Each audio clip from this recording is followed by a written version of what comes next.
هل تساءلتم يوما ماذا يشعر رجل عندما يفقد والده وفي اللحظة نفسها يجد نفسه ملكا على أمة بأكملها؟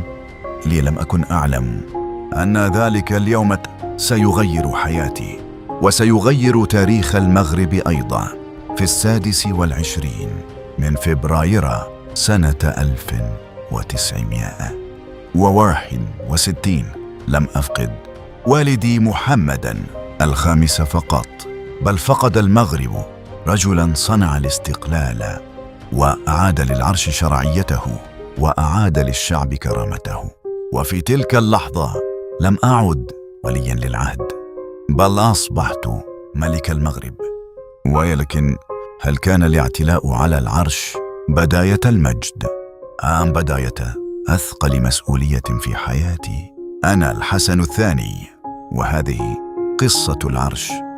لم أكن أتصور أن يوما واحدا قد يغير حياة إنسان وتاريخ أمة بأكملها. في 26 من فبراير سنة 1961 لم يرحل والدي محمد الخامس فقط، بل رحل الرجل الذي كان يجسد في نظر المغاربة الاستقلال والشرعية ووحدة الوطن.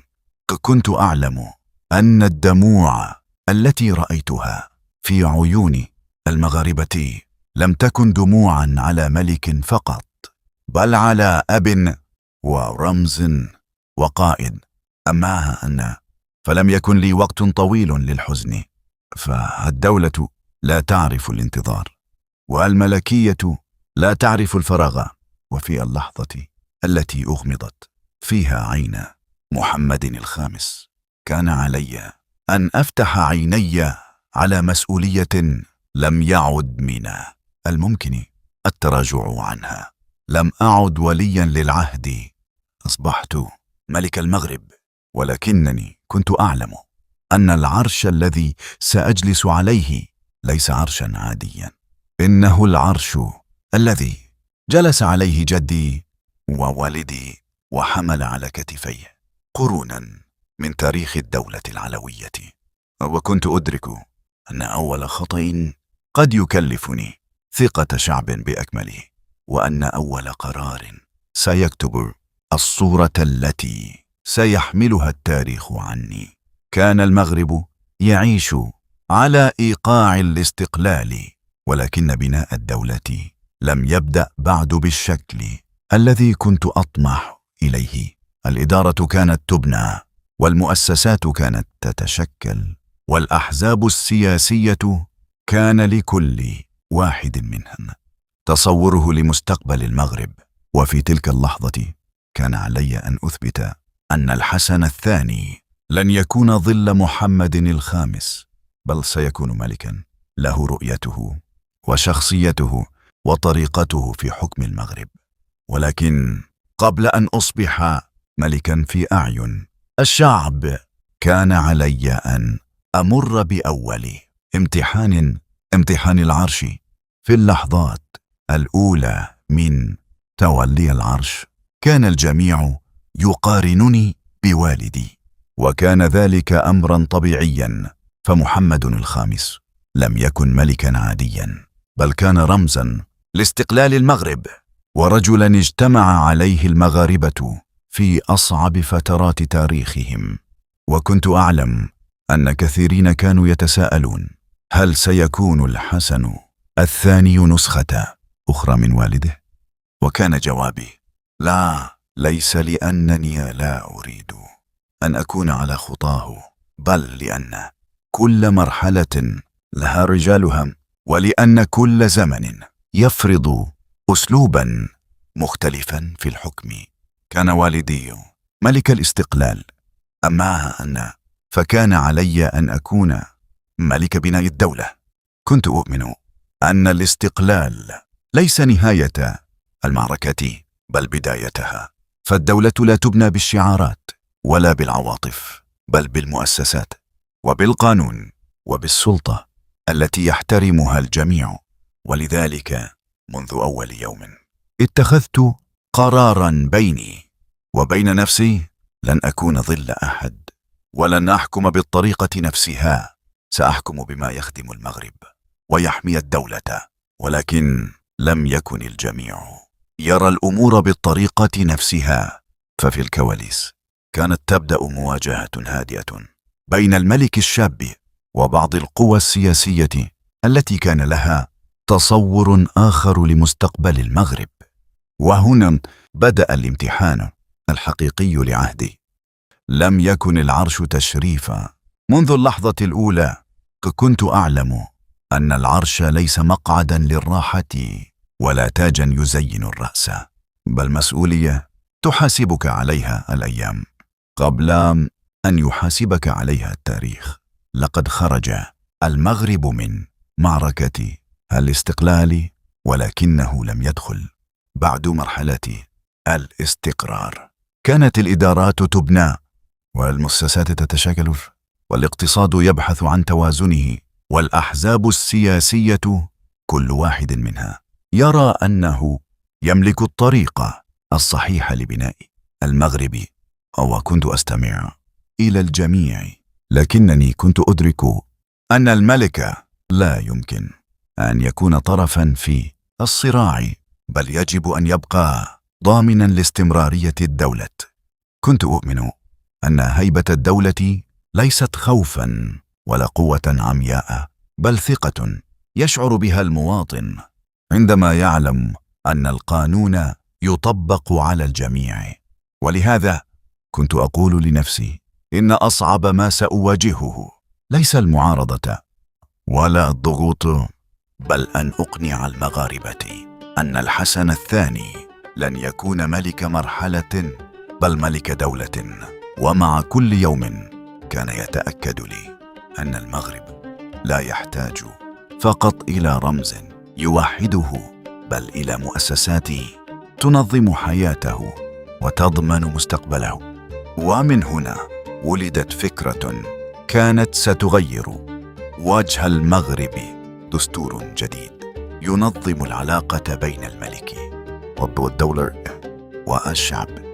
ولكن الطريق إليه لم يكن سهلا أبدا. بعد أشهر قليلة من اعتلائي العرش أدركت أن المغرب دخل مرحلة جديدة. لقد انتهت معركة الاستقلال وآن أوان بناء الدولة.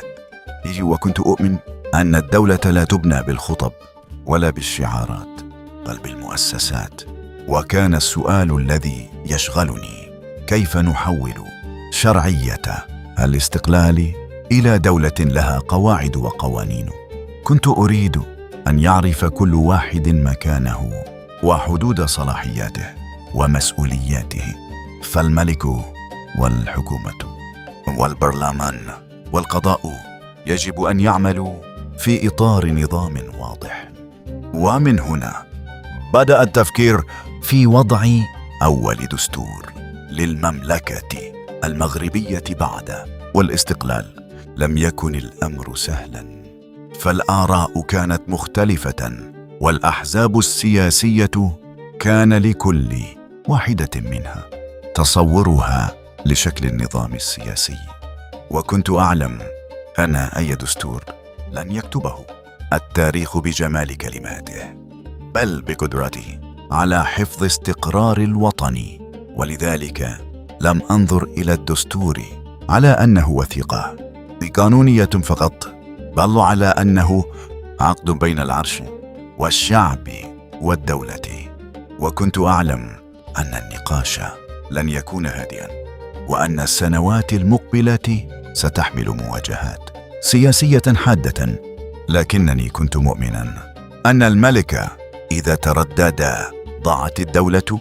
وهنا بدأت أولى المعارك السياسية في عهدي، معركة الدستور. سياسيين كانوا يرون أن الاستقلال يجب أن يترجم إلى سلطة سياسية واسعة للأحزاب. أما أنا فكنت أرى أن أول أولوية هي أن تبقى الدولة قوية. وكان أول امتحان هو تشكيل الحكومة. لم يكن أي وزير مجرد اسم، بل كان يجسد توازنا دقيقا بين الكفاءة والتمثيل السياسي ومصلحة الدولة. وكلما انتهينا من ملف ظهر ملف أكبر، فلم يكن تشكيل الحكومة هو النهاية، بل كان البداية، لأن السؤال الذي كان يطرحه الجميع لم يعد من سيكون وزيرا، بل أصبح من سيحكم المغرب. وهنا ظهر مشروع الدستور. كان البعض يريد ملكية يكون فيها الثقل الأكبر للبرلمان والحكومة، وكنت أرى أن الملكية يجب أن تبقى الضامن الأول لوحدة الدولة واستقرارهم. لذلك لم يكن الدستور صراعاً على المواد، بل كان صراعاً على مستقبل المملكة. وفي القصر كانت الاجتماعات تتوالى، والمذكرات تراجع، والمقترحات تناقش، وكل طرف يدافع عن رؤيته. وكنت أدرك أن الوثيقة التي نعدها لن تحكم سنة ولا سنتين، بل سترسم معالم المغرب لعقود. ولهذا قررت أن يكون الحكم الأخير هو الشعب المغربي، فدعوت إلى الاستفتاء على الدستور. لم أرد أن يبقى النقاش بين السياسيين فقط، فالدستور لم يكتب للأحزاب بل كتب للمغرب. ولهذا اتخذت قراراً أن أعرضه على صاحب الكلمة الأخيرة، الشعب المغربي. كان ذلك في 7 ديسمبر سنة 1962. ولكن قبل يوم الاستفتاء كانت الساحة السياسية تغلي، الأحزاب انقسمت، والخطب تكاثرت، والمناشير وزعت في المدن، وكل طرف يحاول أن يقنع المغاربة بموقفه. كان أنصار الدستور يقولون إنه أول دستور في تاريخ المملكة المستقلة، وأنه سيؤسس لمؤسسات دائمة ويدخل المغرب مرحلة جديدة. أما المعارضون فرأوا أن بعض مواد الدستور تبقي على صلاحيات واسعة للملك، وكانت تلك هي النقطة التي دار حولها أكبر جدل. أما أنا فكنت أؤمن أن الملكية ليست عقبة أمام الديمقراطية، بل هي ضمانة استقرارها. وعندما فتحت مكاتب التصويت لم يعد القرار بيد الملك ولا بيد زعيم حزب، بل أصبح بيد المواطن المغربي. وبعد إعلان النتائج أقر الدستور، ودخل المغرب مرحلة دستورية جديدة. لكنني كنت أعلم أن الاستفتاء لم ينهي الاختلاف، بل كان بداية مرحلة سياسية أشد صعوبة. وفي ذلك الوقت لم يكن أحد يعلم أن خطراً آخر كان يتشكل على الحدود الشرقية للمملكة، خطر سيدخل المغرب في أول حرب بعد الاستقلال.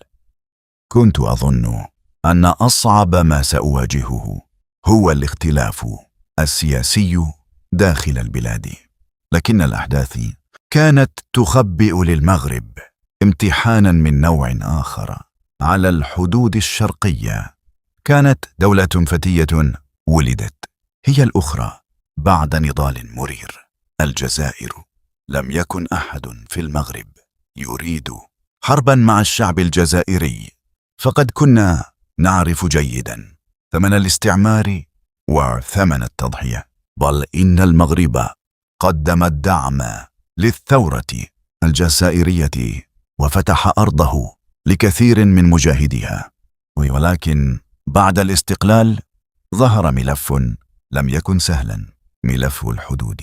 كان المغرب يعتبر أن بعض المناطق التي رسمها الاستعمار الفرنسي تحتاج إلى تسوية عن طريق الحوار، وفي المقابل كان الرئيس أحمد بن بلة يؤكد التمسك بالحدود التي ورثتها الجزائر عن الاستعمار.